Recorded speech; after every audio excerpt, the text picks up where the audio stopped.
केले कर्म झाले तेची भोगाले, पाप कर्म झाले तेची भोगाले, पुण्य कर्म झाले तेची भोगाले, आणि भक्ती करून ईश्वराला प्राप्त करून घेतलं. बस बस बस आता देवाशी एकरूप झाला. पापही नाही पुण्य नाही. खरं पुण्य कोणतं? पुण्यात्मक पुण्य माते पाविजे. मौलिक ज्ञानेश्वरीत वर्णन केलेलं. हो, पापात्मक पाप नरका जायचे, पापात्मक पुण्य स्वर्गा जायचे, पुण्यात्मक पुण्य माते पाविजे. आता शब्दांकडे लक्ष द्या. संतांच्या, भागवताच्या, उपनिषदांच्या शब्दांकडे लक्ष द्या. पापात्मक पाप म्हणजे नरकाला जाणे. ज्या नरकाचं वर्णन केलं ना, पाप करूच नाही.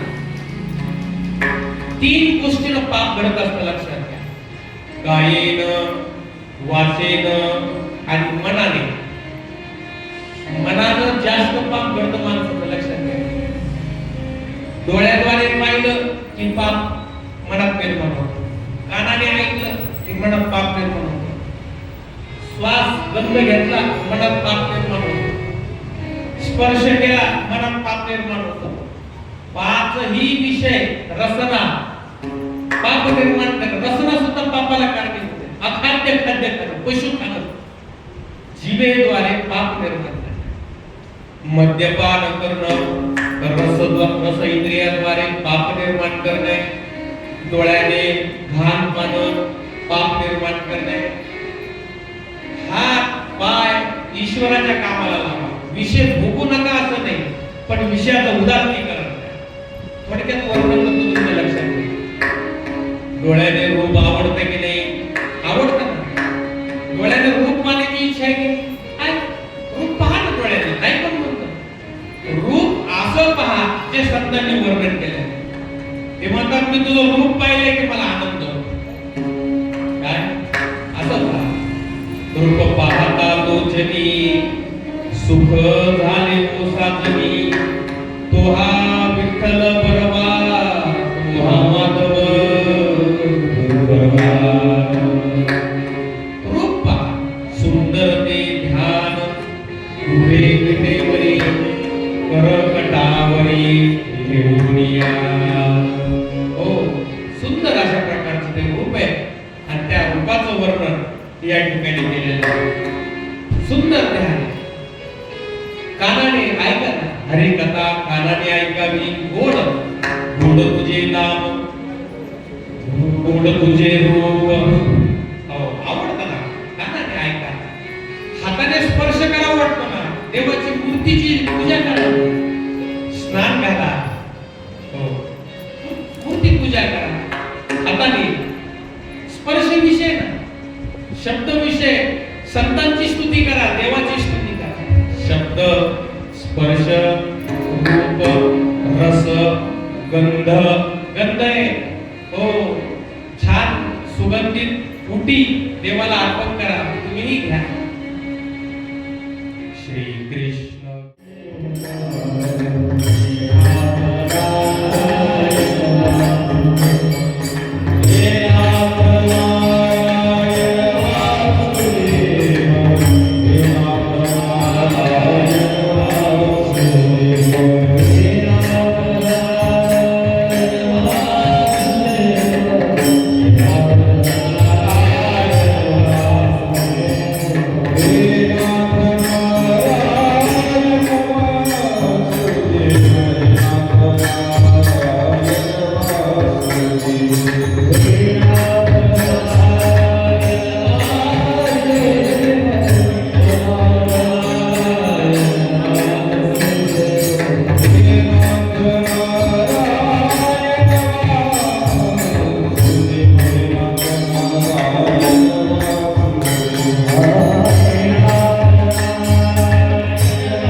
विश्व हिंदू परिषदेचे सन्माननीय आप्पा बारगजे आणि सन्माननीय सुभाषजी कुमार यांनी आपल्या कथेला भेट दिली. सर्वजण टाळ्या वाजवून त्यांचा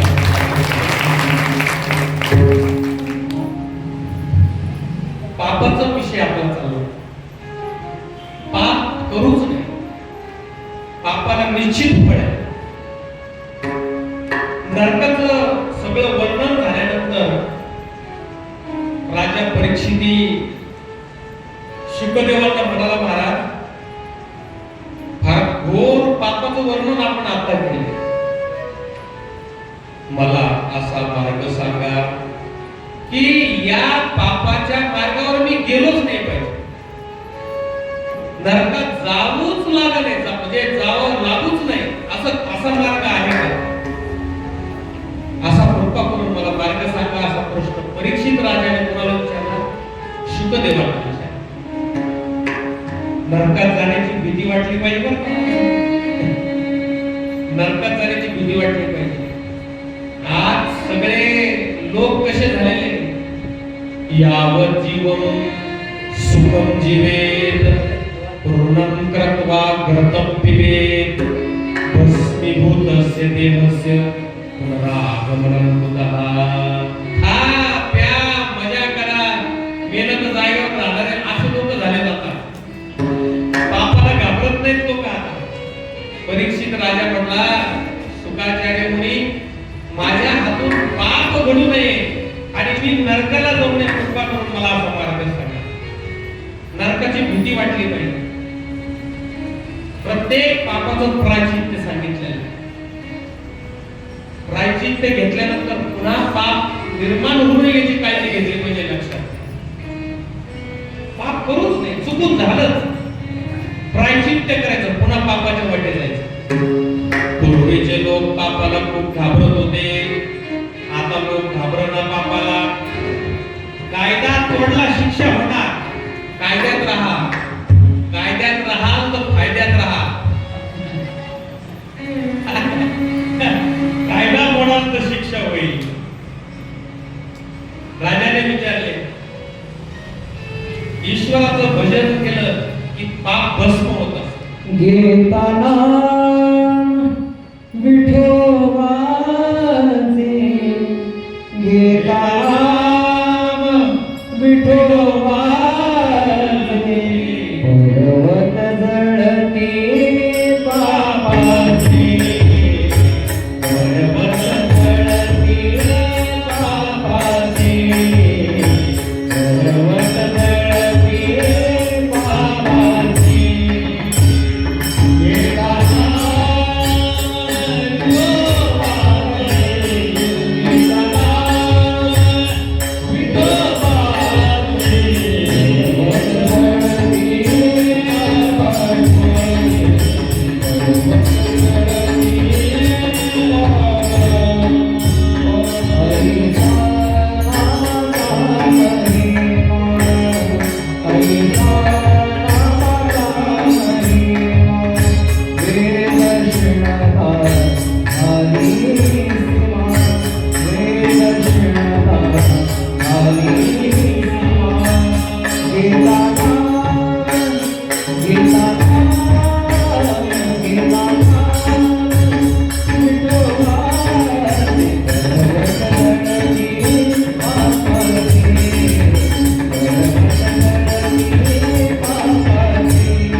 नाम विठोबाचे. देवाचं नामस्मरण केलं पाप जळून जातात.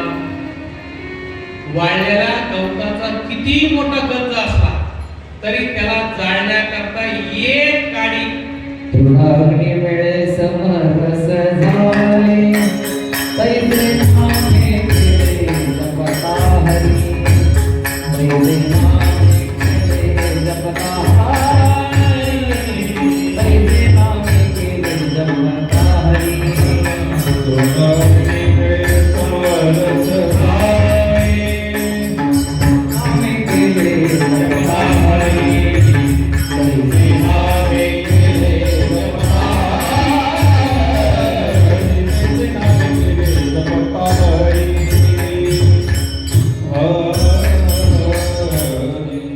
एक काडी आणि गंजी भर वाळलेलं गवत.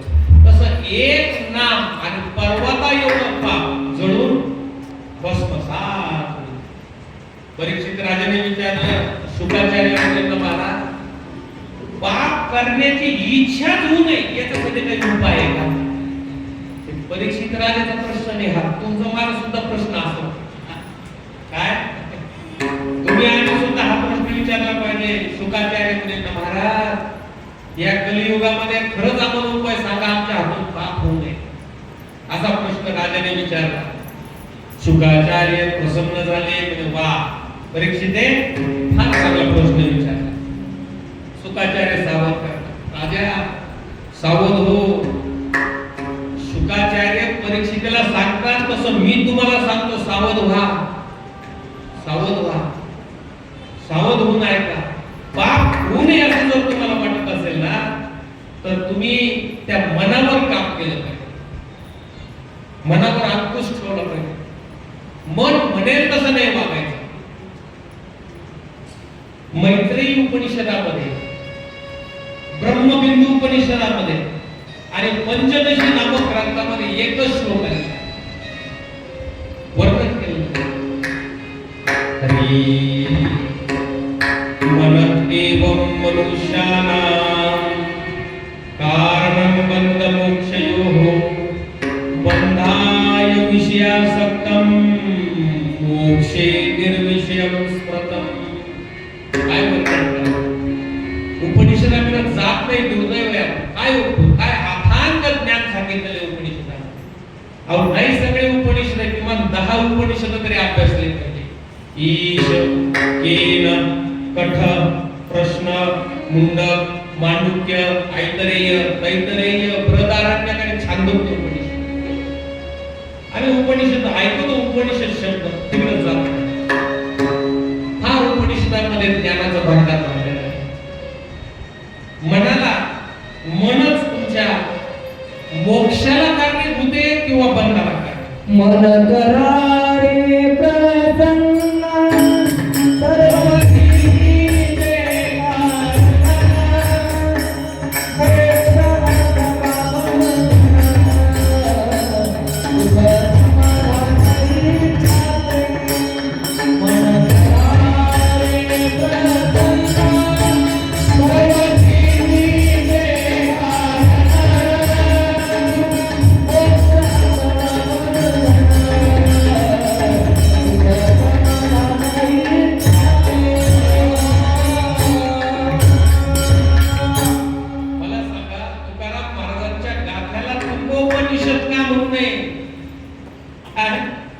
गाथा नाही, तो तुकोपनिषद आहे. तुकोपनिषद उपनिषदाचे सिद्धांत जसेच्या तसे महाराजांनी गाथ्यांमध्ये प्राकृत भाषेत आणले.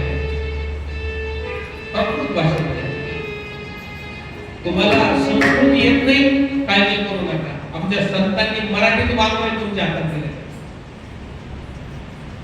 ज्यावेळेस भागवत मराठीमध्ये येईल त्यावेळेस काशी क्षेत्रामध्ये ब्राह्मणांनी विरोध केला. प्राकृतामध्ये भागवत गीता. त्यावेळेस महाराजांचे 4-5 अध्याय पूर्ण झाले होते. महाराजांनी सांगितलं, नागमहाराज म्हणजे त्या प्राकृत भाषेमध्ये संस्कृत भाषेपेक्षा जर कमी प्रतीचं ज्ञान वाटत असेल तर तुम्ही याचं बोध करू नका. त्यांनी ते देवाजवळ काशी विश्वेश्वर ईश्वराजवळ ठेवलं, त्याच्यावर सकाळी फुलं आढळली आणि मग ब्राह्मण सांगितले की नाही प्राकृतात जरी भागवत केलं असेल, नाथ महाराजांनी वर्णन केलं, संस्कृत भाषा देवे केली, प्राकृत काय चोरापासून झाली. अरे संस्कृत भाषा देवाने केली, प्राकृत काय चोराने तयार केली काय? ज्ञानेश्वर महाराजांनी वर्णन केलं, ये मराठीचे नगरी ब्रह्मविद्येचा सुकाळू करी, घेणे देणे सुख जीवरी हो दे या जगा. माझा मराठाची बोल कौतुके, अमृता देवी पैजा जिंके, ऐशी अक्षरे रसिके मेळवीन. काय मौलींची भाषा आहे मला. अहो मराठीत ब्रह्मज्ञान आणलं, मराठीमध्ये फक्त तुम्ही लक्षपूर्वक बघा. तुकोबरायांनी जसं मनैव मनुष्यानं, आणि इकडं तुकोबरायन काय सांगितलं, मनच बंद मोक्षाला कारणीभूत. मन कशाला कसा सिद्धांत आहे, किती प्रमाणे देऊ तुम्हाला. भगवद्गीतेकडे या, 18वा अध्याय संवादाचा म्हणजे उपक्रम उपसंवादाचा अध्याय. पहिल्याचा जो उपक्रम झाला 18व्या अध्यायामध्ये उपसंहार झाला. 18व्या अध्यायाच्या 64व्या श्लोकामध्ये भगवान श्रीकृष्ण अर्जुनाला सांगतात, सर्वभूयतमं भूयः शृणु मे परमं वचः, इष्टोऽसि मे दृढमिति ततो वक्ष्यामि ते हितम्. अर्जुना काय सांगावं देवाने, गुह्यतमम असा शब्द वापरला. 3 गोष्टी लक्षात घ्या, गुह्य, गुह्यतर आणि गुह्यतम. गुह्य आपण म्हणतो बघा, तू माझ्या जवळचा आहे, मी तुला सांगतो, तुम्हाला सांगतो, अतिशय गुह्य सांगतो, ते झालं गुह्य.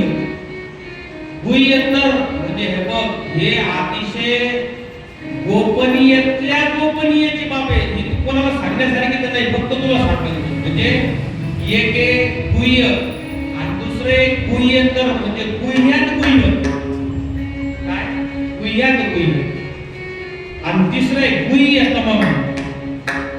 गुह्यतमम म्हणजे गोपनीयतेमध्ये गोपनीय.